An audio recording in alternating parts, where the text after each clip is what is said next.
అంటున్నారు.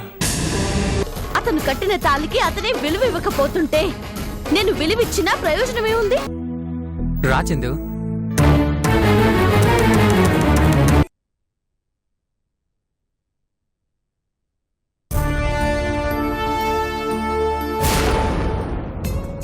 Made for each other అన్నట్లు వాళ్ళిద్దరిని చూడండి ఎంత బాగున్నారో.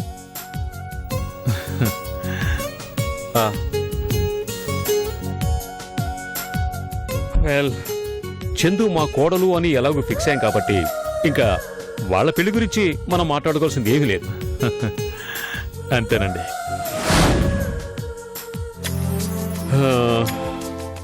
మనం చేయబోయే బిజినెస్ గురించి ఇప్పుడు మాట్లాడుకుందాం. మీ ఇష్టం అండి. అర్చన గారు రండి, ఇల్లు చూద్దురు గాని రండి.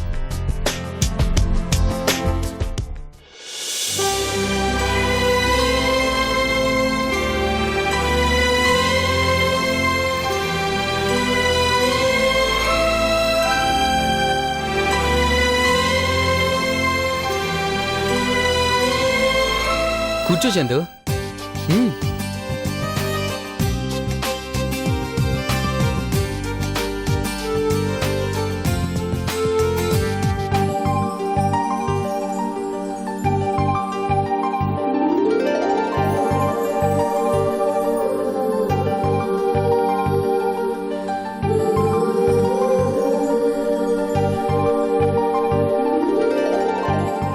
యుఎస్లో ఉన్నానే గాని నా మనసంతా ఇక్కడే ఉండొచ్చాందు.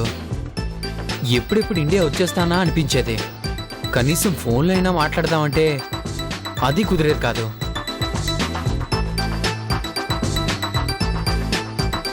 చూసావుగా మమ్మీ డాడీ నిన్ను చూడగానే ఎంత హ్యాపీగా ఫీల్ అయ్యారో.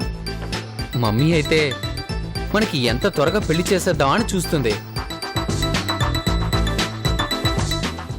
ఆ రోజు నువ్వు ఏమంటావా అనుకుంటూ యుఎస్ నుంచి ఒక్కడనే వచ్చానా. కానీ ఈరోజు మ్యారేజ్ గురించి మాట్లాడాలని ఫ్యామిలీ అందరం వచ్చాం. చాలా తక్కువ టైంలోనే ఎంత మార్పో చూడు.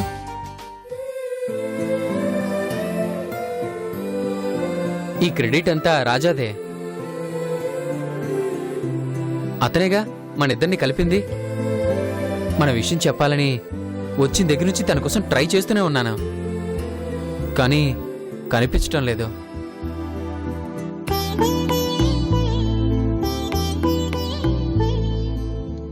ఏంటి చందు నువ్వేమీ మాట్లాడడం లేదు?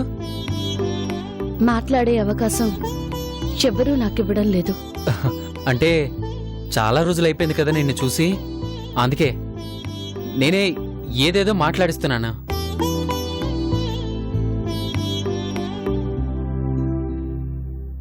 సో ఇండియాలో మన బిజినెస్ ని చాలా గ్రాండ్ గా లాంచ్ చేయబోతున్నాం.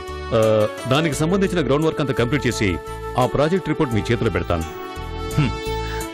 ఈ అవకాశాన్ని ఎట్టి పరిస్థితుల్లోనూ మిస్ చేసుకోం. బిజినెస్ లో మేమేంటో కొంతమందికి చూపించాల్సిన అవసరం మాకు ఉంది. ఖచ్చితంగా. బిజినెస్ లో నష్టపోవటం అంటే అనుభవం సంపాదించుకోవటం అని అర్థం. దానివల్ల మనకు లాభమే కానీ నష్టమే ఉండదు.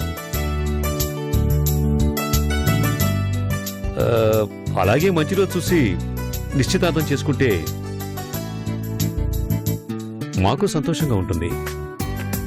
మీ ఇష్టం నరేంద్ర గారు. చందు ఇక మీ కోడలే. ఎప్పుడు కావాలంటే అప్పుడు నిశ్చితార్థం చేసేసుకుందాం.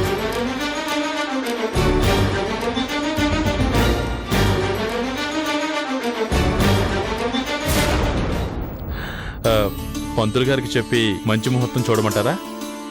అవసరం లేదు. మా ఫ్యామిలీలో జరిగే ఏ శుభకార్యమైనా మా సిద్ధాంతి గారితో జరిపించటం మాకు అలవాటు.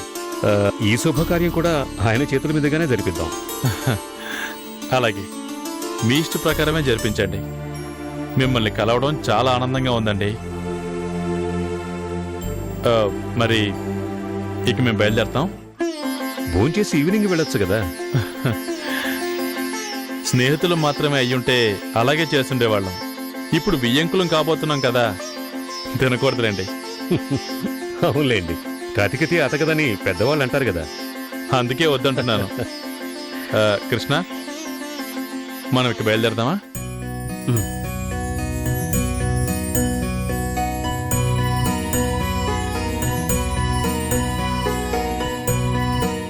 అవును, చందుని 4 రోజులు ఇక్కడే ఉంచొచ్చు కదా?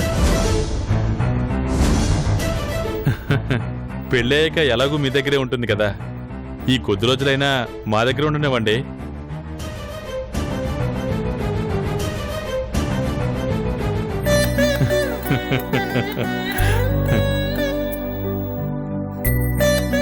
మీ ఇష్టం.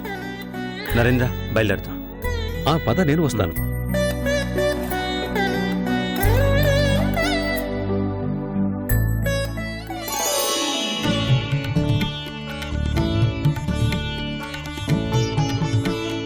వెళ్ళొస్తామండి. Okay, bye. Take care. Bye రా. థ్యాంక్ యూ వన్స్ అగైన్ మీరందరూ వచ్చినందుకు. బాయ్. చందు, నేను నీకు కాల్ చేస్తాను. మనం చాలా మాట్లాడుకోవాలి.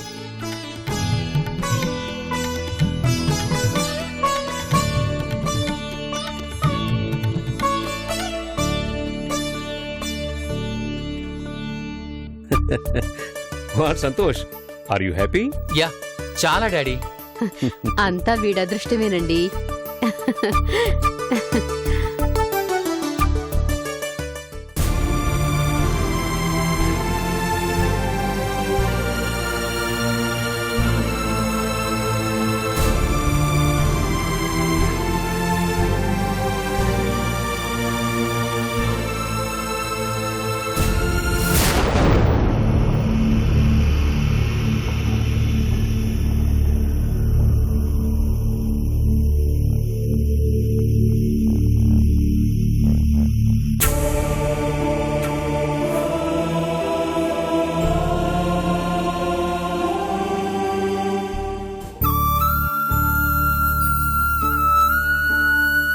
ఇదంతా చందు అదృష్టం రా. తను తీసుకున్న నిర్ణయం వల్లనే ఈ రోజు మళ్ళీ మనం అంతా ఆనందంగా ఉన్నాం.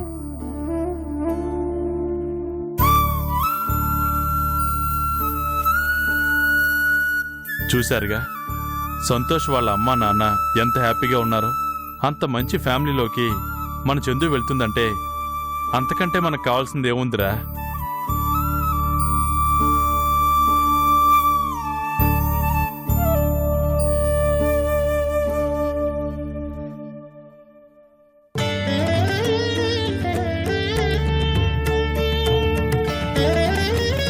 ఒక ఇంటి కోడలవుతుంది అంటే ఆనందపడాల్సింది మనం కాదండి, చందు. తనిప్పుడు బాధపడుతుందని ఎవరన్నారు? చూశారుగా, సంతోష్తో సరదాగా గడిపింది. తన కాబోయే అత్తమామలతో సంతోషంగా మాట్లాడింది. సంతోషాన్ని నవ్వే పెదాలు చూసి గుర్తుపట్టలేమండి. కళ్ళు చూసుంటే తనెంత సంతోషంగా ఉందో మీకు అర్థమయ్యేది. నువ్వింకా అక్కడే ఉన్నావచ్చనా? నువ్వు అలా ఫీల్ అవుతున్నావు కాబట్టే నీకు అలా అనిపిస్తుందేమో.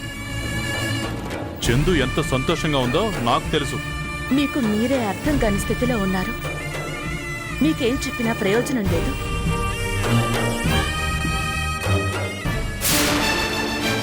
ఏంట్రా మీ వదిన ఇంత ఆనందాన్ని వదిలేసి ఎవరి గురించో బాధపడుతుంది?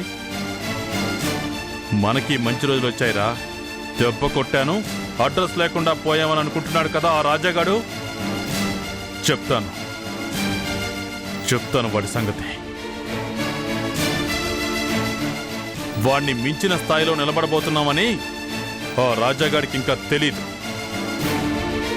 ఆ రోజు త్వరలోనే వస్తుంది.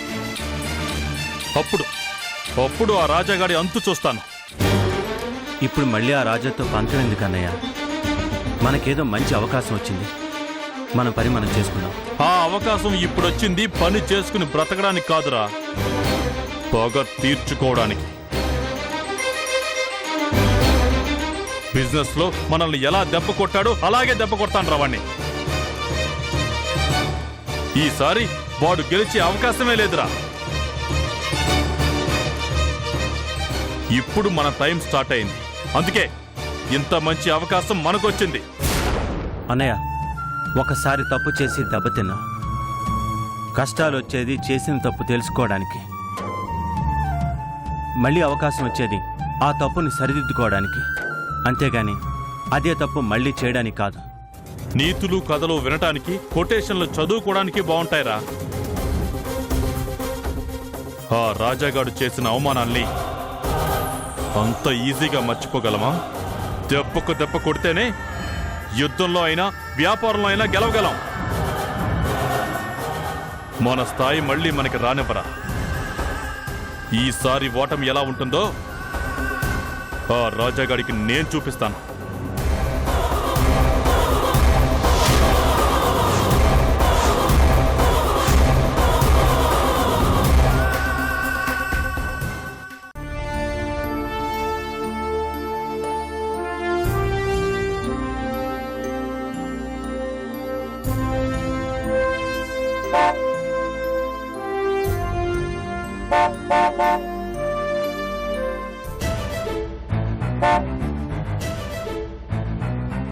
ఎవరైతను దారికి అడ్డంగా కారు ఆపాడు? బుద్ధి జ్ఞానం లేకుండా.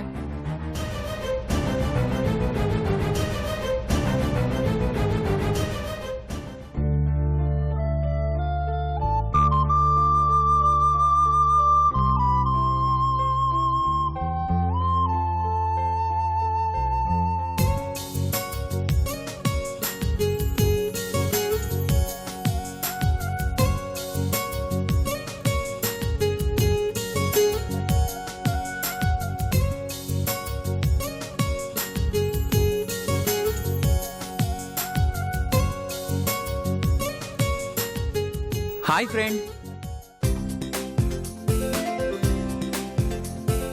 హాయ్. ఏంటి ఫ్రెండ్, వచ్చిన దగ్గర నుంచి నీ కోసం ఎంత ట్రై చేస్తున్నానో తెలుసా? నా గురించా? మ్మ్. ఎందుకు? ఎందుకేంటి ఫ్రెండ్, హైదరాబాద్లో నా బెస్ట్ ఫ్రెండ్వి, నా డ్రీమ్ గర్ల్తో నా లవ్ ఓకే చేసిన లవ్ గాడ్వి. మధ్యలో కనిపించలేదు. అర్జెంటుగా యుఎస్ వెళ్లాల్సి వచ్చింది, వెళ్ళొచ్చానా. ఈ ట్రిప్లో నాతో పాటు మమ్మీ డాడీ కూడా వచ్చారు. అవునా? ఇండియా చూడాలనా? నో ఫ్రెండ్, ముందు చందుని చూడాలని, తర్వాత లోకల్లో బిజినెస్ ప్లాన్ చేయాలని. అంటే ఇండియాలో కూడా బిజినెస్ ప్లాన్ చేస్తున్నారనమాట. అది నా ఇంట్రెస్ట్ కాదు, డాడీ ఇంట్రెస్ట్. ఇంకేంటి సంగతులు? ఏముంది ఫ్రెండ్, ఐఎమ్ వెరీ హ్యాపీ. నువ్వు ఎప్పుడు హ్యాపీగానే ఉంటావుగా. ఈ హ్యాపీనెస్ కారణం నువ్వు. ఆ రోజు నువ్వు చందుతో ఓకే చెప్పించకపోతే మేబీ నా లైఫ్లో ఈ హ్యాపీ అనే పదం ఉండేదే కాదేమో.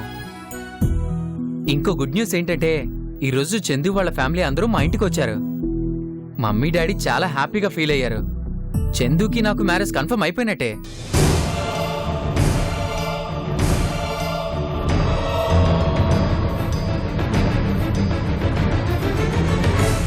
మాటల్లో టూ ఫ్యామిలీస్ మా మ్యారేజ్కి ఓకే అనేసాయి.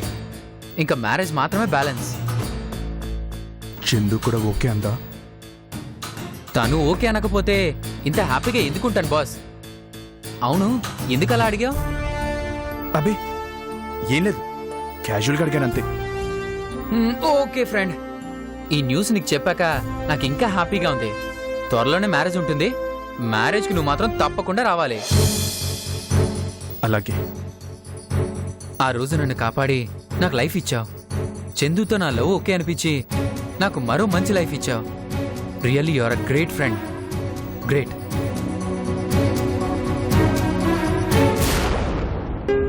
ఓకే ఫ్రెండ్, మళ్ళీ కలుద్దాం. అలాగే. All the best. Thank you friend, thank you very much. Okay bye. ఇదిగో తప్పకుండా రావాలి, మర్చిపోకు. Okay bye. బాయ్.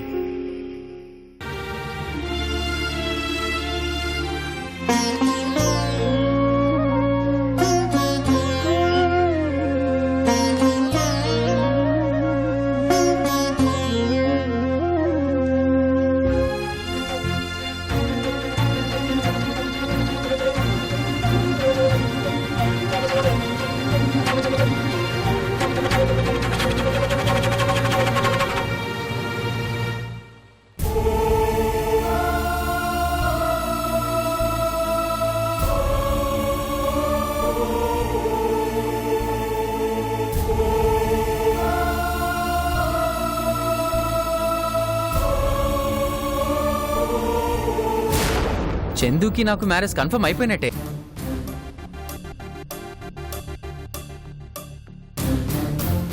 మాటల్లో 2 ఫ్యామిలీస్ మా మ్యారేజ్కి ఓకే అనేసాయి. తను ఓకే అనకపోతే ఇంత హ్యాపీగా ఎందుకుంటాను బాస్? త్వరలోనే మ్యారేజ్ ఉంటుంది. మ్యారేజ్కి నువ్వు మాత్రం తప్పకుండా రావాలి.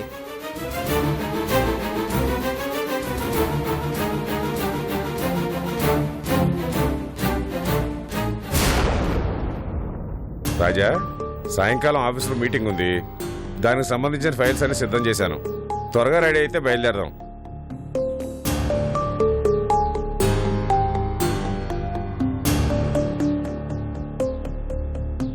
ఏంటి రాజా అలా ఉన్నావు? ఒంట్లో ఏమన్నా బాగాలేదా? అదేం లేదు. మరి మీటింగ్కి బయలుదేరదామా? నా మూడేం బాగాలేదు. మీటింగ్ క్యాన్సిల్ చేయండి. అరే, అది చాలా ముఖ్యమైన మీటింగ్ కదా రాజా. నాకన్నా ముఖ్యమైనదేం కాదుగా.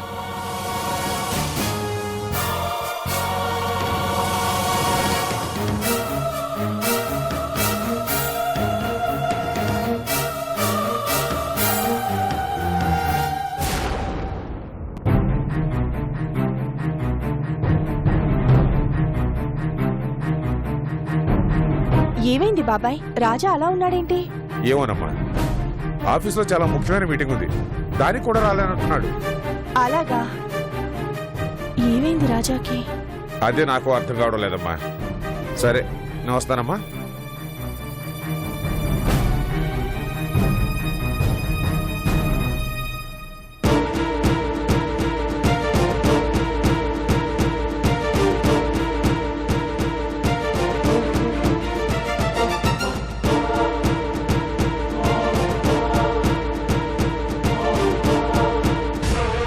రాజా,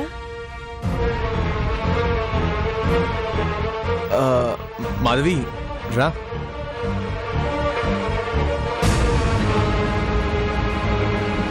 చందు గురించి ఆలోచిస్తున్నావా? తన గురించి ఆలోచించాల్సిన అవసరం ఏముంది? మరి నిన్ను ఇంతగా బాధ పెట్టే విషయం ఏముంది? నేను బాధపడుతున్నానని నీకెవరు చెప్పారు? ఒకరు చెప్పాల్సిన అవసరం ఏముంది? నిన్ను చూస్తేనే తెలుస్తుంది. తన గురించి బాధపడేవాడినైతే ఇంట్లో నుంచి బయటకి ఎందుకు గెంటేస్తాను? ఇంట్లోంచి గెంటేశావు, మనసులోంచి బయట గెంటేయలేకపోతున్నావు కదా. మాధవి, తన గురించి వదిలేయ్. తను నా మనసులో లేదు. మాటల్లో లేదని మనసులో దాచుకుని ఎందుకు బాధపడతావు? నేనేం బాధపడలేదే. వద్దు రాజా, అబద్ధం చెప్పొద్దు. అది నీకు చేత కాదు. నిజంగా చందు విషయంలో నీకంత బాధగా ఉంటే నేను వెళ్ళి మాట్లాడి తీసుకొస్తాను. అవసరం లేదు. తన కోసం ఎవరు ఇక్కడ ఎదురు చూడటం లేదు. ఎదురు చూస్తే తప్పే ఉంది రాజా. తనే నీకు పరాయిది కాదు, నీ భార్య, నీ హక్కు. కాదు, తను పోయింది అంటే శని బదిలిందనుకుంటున్నాను. తన గురించి మాట్లాడి నన్ను విసిగించొద్దు. దయచేసి నన్ను ఒంటరిగా వదిలేయండి. రాజా, నేను చెప్పేది. మాధవి ప్లీజ్, నన్ను వదిలేయ్.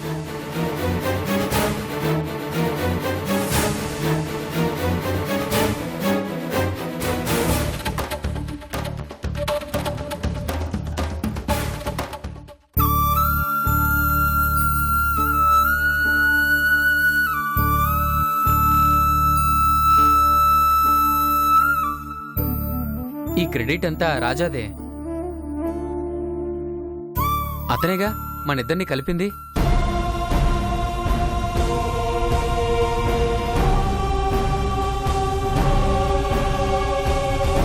చందుని 4 రోజులు ఇక్కడే ఉంచొచ్చు కదా.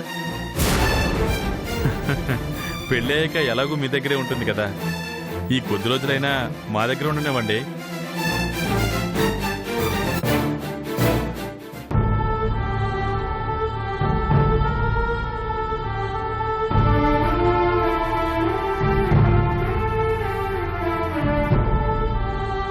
అది బాధ, పశ్చాత్తాపమా?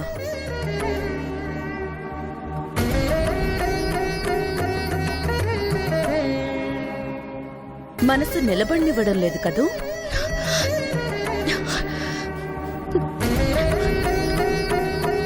అదే లేదు, నేను బానే ఉన్నాను. నువ్వెంత బాగున్నావో క్షణంలో పుస్తకం మొత్తం తిరిగేసినప్పుడు, టీవీలో ఛానల్స్ అన్ని మార్చేసినప్పుడే నాకు అర్థమైంది. మనిషి మనిషిని మోసం చెయ్యొచ్చు కానీ మనసెప్పుడు మోసం చెయ్యదు. అయినా నువ్వు తీసుకున్న నిర్ణయం మామూలు నిర్ణయం కాదులే. ఒకరి బ్రతుకులో సగం అయ్యి బలవంతంగా ఆ శరీరంలోంచి వేరుపడి మరొకరికి సగం కావడం అంటే అది నరకం కన్నా పెద్ద శిక్షే.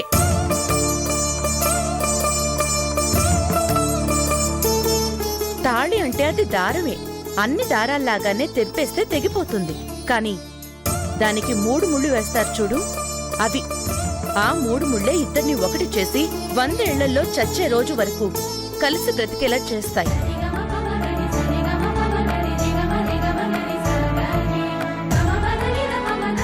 కానీ ఆ తాళి బంధం నీకు అర్థం కాక ఆ 3 ముళ్లలో చిక్కుకుపోయిన నీ మనసుని అలాగే వదిలేసి మరొకరికి సొంతం కావాలి అనుకుంటున్నావు.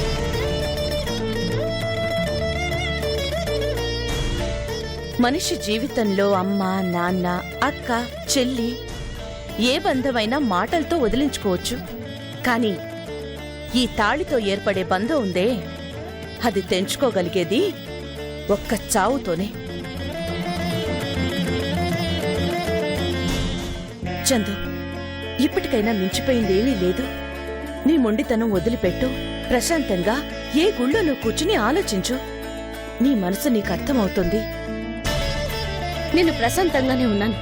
నా గురించి ఆలోచించి మీ ప్రశాంతత పోగొట్టుకుంటున్నారు. ఎందుకే నిన్ను నువ్వు మోసం చేసుకుంటున్నా? మనసులో ఒకరిని, బ్రతుకులో ఒకరిని మోయటం చాలా కష్టం. అది నీకు అర్థం కావడం లేదు. నా మనసులో ఎవ్వరూ లేరు. అతన్ని జ్ఞాపకాలని తీసి అవతల పారేసి చాలా కాలమైంది. చేతోడు లేకపోయినా బ్రతకగలం అనుకునే ఈ తరం ఆడపిల్లని నేను. ఏ తరం ఆడపిల్లైనా ఆడపిల్ల ఆడపిల్లేనే. భర్తకి భార్య కావాలి, బిడ్డకి తల్లి కావాలి. అంతేగాని భర్తలకి భార్య కాకూడదమ్మా. అమ్మా ప్లీజ్, అతను నా భర్త కాదు, నా మనసులో లేడు. నాకేమీ కానీ అతని గురించి మాట్లాడుకోవడం అనవసరం.